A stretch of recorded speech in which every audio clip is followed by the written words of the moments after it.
whole ride.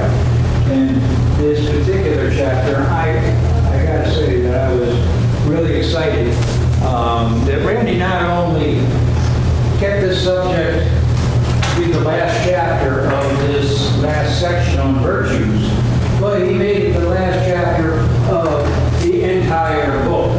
And I think that wasn't by mistake. I think that humility is just exactly that important. Humility has earned itself a very special place in God's kingdom. I believe, if I might be so bold as to make this extension, when Jesus was asked, what's the greatest commandment? And he said, love God with all your heart, mind, and soul, and love your neighbor as yourself. I believe that if he would have continued that very unique list, the very next thing out of his list probably would have been, and be humble. It's that important. It's that important in heaven. I still remember being a young Christian, and the very first thing I decided that I wanted to master was love. After all these years, I pretty much decided that you cannot master love, but you can get pretty close.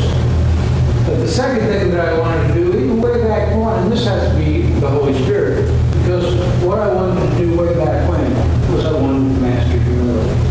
Because that was right up there with love, as far as being important. And before you can understand humility, though, you have to understand this polar opposite. R.W. Sprock had this to say: if humility is your greatest friend, pride is your greatest enemy. We all know proud, arrogant people. Usually we can put them in categories: the rich, the powerful, the successful, the famous, politicians, celebrities, even some notable religious leaders, and used car salesmen. Been a week, I'm still here. Over the years, there have been many saints and many very famous Christian authors who've all had the same thing to say about pride. These are the words of C.S. Lewis, but he says the same thing. According to Christian teachers, the essential vice, the utmost evil, is pride. Unchastity, anger, greed, drunkenness, all of that are mere flea bites in comparison. It was pride that made the devil the devil. Pride leads to every other vice. It is the complete anti-God state of mind. It is pride which has been the chief cause of misery in every nation and in every family since the world began. Well, those are pretty strong words, but they're right on the money. Everybody knows it. Everybody has seen it. Everybody has seen the results of it. Great holy men like Augustine and Aquinas, and Calvin and Luther have all said the same thing. They've all said this: make no mistake about it, pride is the great sin. It is the devil's most effective and destructive tool. All Christian denominations agree with this. The Catholics, the Eastern Orthodox, the Protestants, everybody, because it's so widely taught in Scripture. Two that you'll probably remember that we grow up learning are Proverbs 11:2. Pride leads to disgrace. 16:18. Pride goes before destruction. Many of us grew up with the King James Version. Pride goes before the fall. And I think the guy by the name of Thomas Terry said it best when he described pride. He said, the desire to lift up and exalt ourselves beyond our place as God's creatures lies at the heart of pride. And I think that's a beautiful definition. We read it again. The desire to lift up and exalt ourselves beyond our place as God's creatures lies at the heart of pride. Whenever we forget, whenever we're successful, and we forget where that success came from, we fall into the same trap. The trap of self-importance, the trap of godless self-confidence.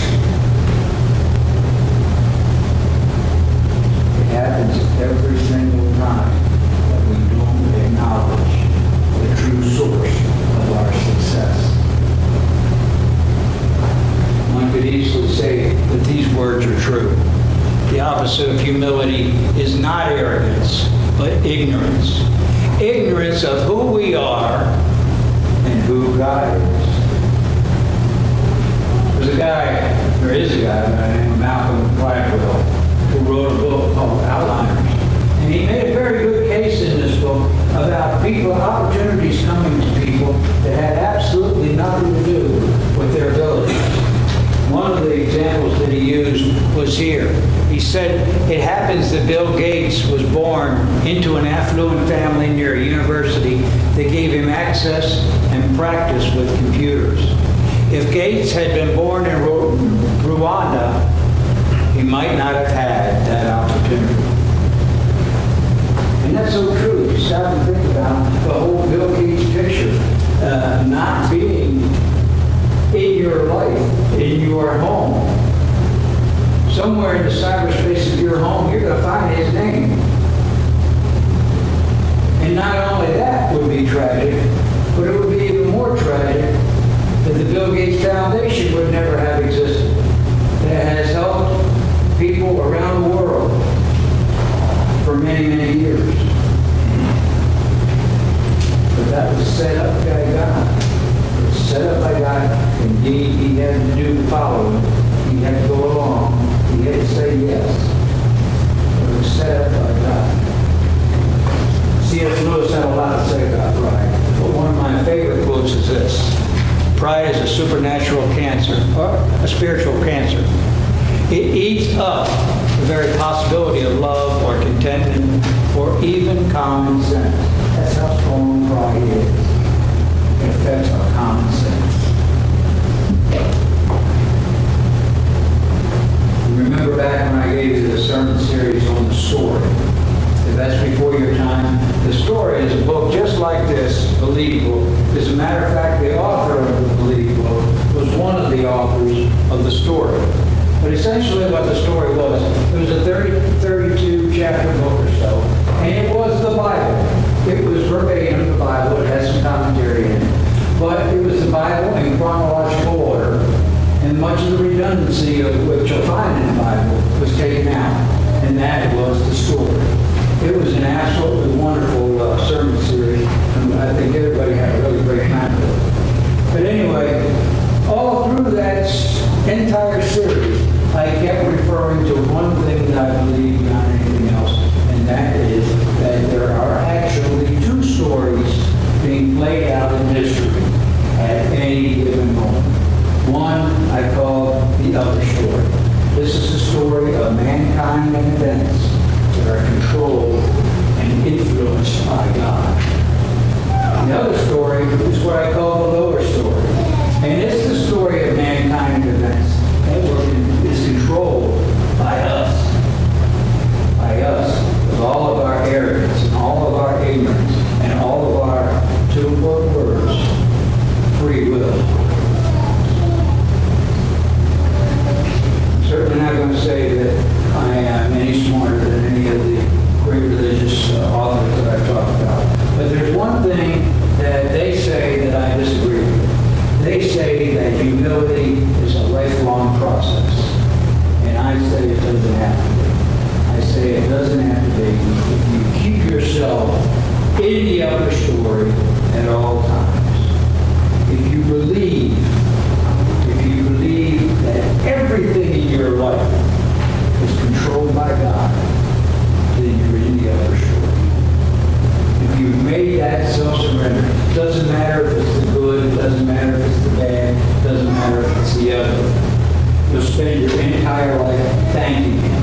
You'll thank Him for everything. You'll thank Him for your knowledge. You'll thank Him for your successes.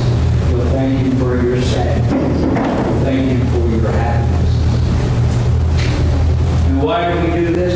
Much of the reason that we believe this, much of the reason that we do this comes from the scripture. You've seen it a million times up here. 1 Thessalonians 5:16-18. Always be joyful, never stop praying, and be thankful in all circumstances. Not just when things are going good. Be thankful in all circumstances. For this is God's will for you who belong to Christ Jesus. You've made that commitment already. You've become a Christian. You've made that self-sacrifice, that self-surrender. You said, God, take me and use me. And that's exactly what He'll do. And when you believe that, He'll use you. Then you have to believe that He is you.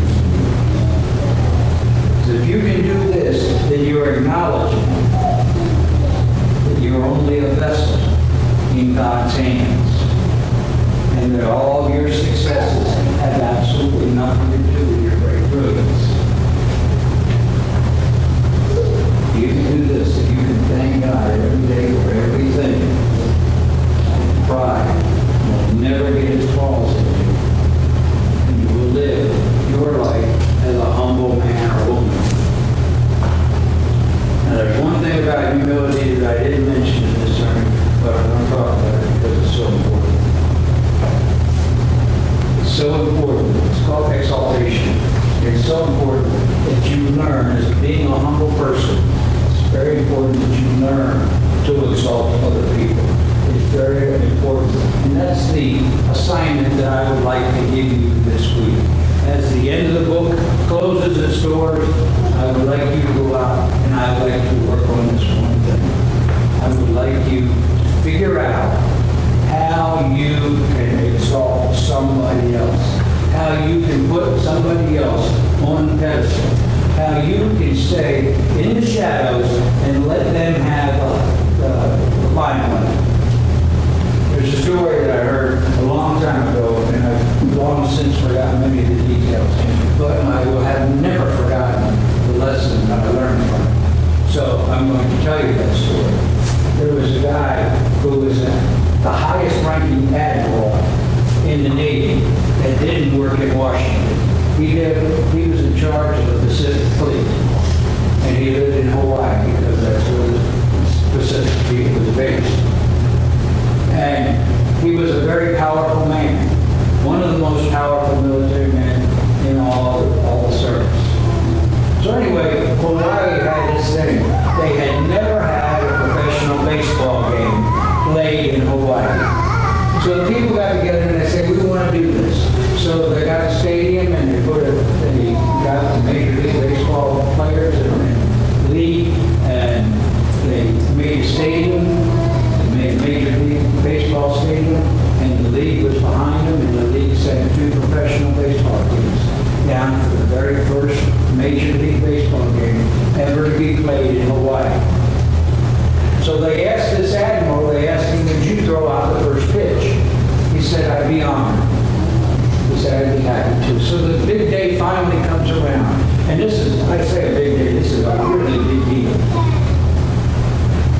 He gets escorted into the dugout where he's going to walk out of the dugout and up to the mound and get baseball. And right there they introduce him to this little airman. This airman happened to be stationed below the base. And this guy is as low in rank in the military as you can get. We'll call him a private. I think they call it airman, whatever the lowest ranking airman is. But anyway, they introduce him to this airman and they tell him it's going to be his job. I don't know how he got picked. I don't know what he did to be picked for this assignment. But they told him that this airman is going to escort you out to the mound, and then after the pitch and everything, then he's going to escort you back. Apparently that's important. So anyway, the time is finally here, and the airman escorts him out to the mound, and the catcher comes running up to the mound, and he gives the admiral the ball, and he runs back to catch the first pitch. And just about that exact same time, the admiral turns to this little old airman, takes the ball and pitches it to him, and says, you throw the first pitch. This was huge. This was huge. He exalted this nobody, this little guy, and he stood back in the shadows. He said, this is your time. You go up there and throw that first pitch. This first pitch had worldwide television coverage. The game had worldwide television. There was 100 photographers on